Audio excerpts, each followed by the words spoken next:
ఇదైతే మా ఊరు కుసులూరులో మా గుడి. ఇది ఆంజనేయ స్వామి గుడి, చెనకేశ్వర స్వామి గుడి. ఇది చెనకేశ్వర స్వామి గుడిలో ఆంజనేయ స్వామి గుడి ఉంటాడు. కానీ ఇది జలసమం. చూడండి ఎలా ఉందో మా ఊర్లో. ఇలా ఎలా ఉందో ఒకసారి కామెంట్ బాక్స్లో కామెంట్ చేయండి. ఎలా ఉంది మా ఊర్లో గుడి ఎలా ఉందో ఒకసారి కామెంట్ బాక్స్లో కామెంట్ చేయండి ఫ్రెండ్స్. చూడండి ఎలా ఉందో. ఈ గుడికి మా వాళ్ళే పూజారులు. సుబ్రహ్మణ్య స్వామి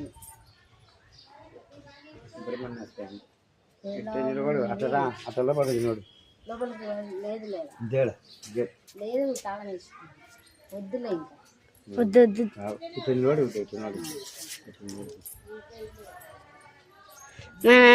అక్కడ ఏదో చేస్తున్నాడు. బాగుందిలా.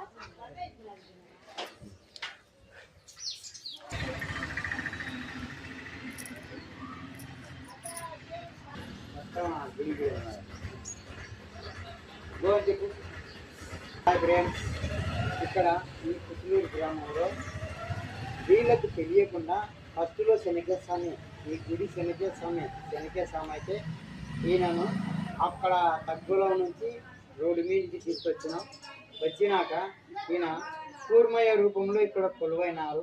కానీ వీళ్ళకి తెలియక శనికేశ్వర స్వామి అంటారు.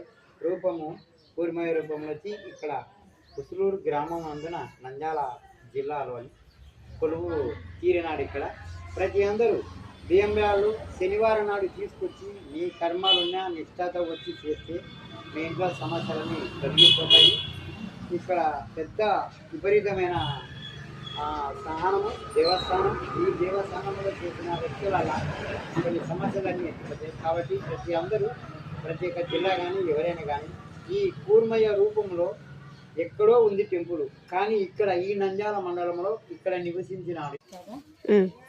హాయ్ ఫ్రెండ్స్, ఇది చూడండి. ఇది మా ఇల్లు కుసులూరు. చూడండి చెట్లు, మనుషులు లేకుంటే ఎలా ఉందో చూడండి.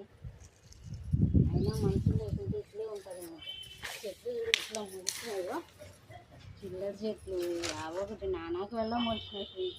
ఇంకోటి ఫ్రెండ్స్ కాకరకాయల చెట్టు కూడా మొలిచించి పెట్టాలా ఫ్రెండ్స్. కట్మని నిలబెట్టినాడు. చూడండి గాలి వానకు అంతా పడిపోయింది. ఎలా పడిపోయిందో చూడండి.